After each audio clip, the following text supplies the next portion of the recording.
In this video, I want to discuss everyday wellness, and in particular, I want to discuss stimulants of the mind, but stimulants of the mind in regards to this psychological sense, in which we can think of perceptions in which we stimulate our own psychological processes that are occurring within the mind, body, and in regards to our behavior, such as thinking about something that we find interesting.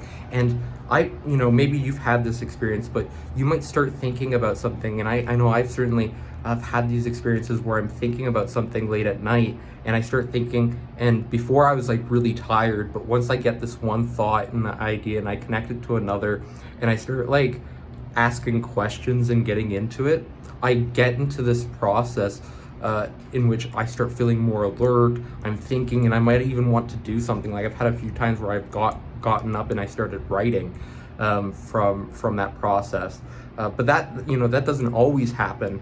And but when it does happen, that's characteristic of a particular engagement with a meaning process that's developing and that's activating other aspects of our psychophysiology that's stimulating us, it's energizing us, and it's getting us to exert more energy and regulate our effort. And it's often something that's done effortlessly when we're stimulated in a positive direction. We don't need to necessarily exert as much effort, but of course we can be more willing in these states to exert more effort, because we're, especially if we're self-stimulated, or it's something that we're stimulated in relation to something that's meaningful rather than a stimulant that is artificially induced, because those can have very different effects and have different qualities and characteristics to them that will impact the self differently, and it's primarily through our experiences that's done through.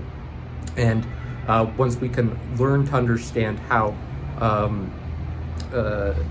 these stimulants are also different, we can also learn to regulate these stimulants directly through our experiences. So we don't necessarily need to have, so you could think of stimulants as being endogenous and exogenous, or endogenous and exogenous. So exogenous would be external to the body and outside the body, and endogenous would be internal to the body. So when we're, say, thinking of an endogenous stimulant, this would be something that would pertain more to a thought or a perceptual process in which we're captured by, or we're engaged in, which stimulates a set of meaning processes. Where, say, an exogenous would have to do something like a substance, or maybe even a sound or a scent, or some sort of a set of imagery that draws us in, and that's captivating and that excites us. But typically the more potent sources tend to be smell or sound, but often also sight too, especially with flashing lights. If you think of flashing lights or moving light that are rapid, and particular sensitivities to light as well, those can all impact our perceptions of the environment in relation to what can stimulate our attention. But it typically has to be something that we find meaningful, or in which is also very, very relevant to our motivations, or in our own individual well-being. It's relevant directly to our centralizing perceptions, motivations, emotions, feelings, actions, behavior, and the meaning that's centralizing to us as individuals. And that's why it tends to stimulate us. But more exogenous forms of stimulation do that less so. So more internal or intrinsic, these endogenous pathways of stimulation that tend to involve these psychological or perceptual processes predominantly, those are easier to self-stimulate, but they tend to last longer and persist for longer, especially once we learn to regulate that and develop a greater knowledge and mastery of it. However, in comparison to when we're discussing exogenous stimulants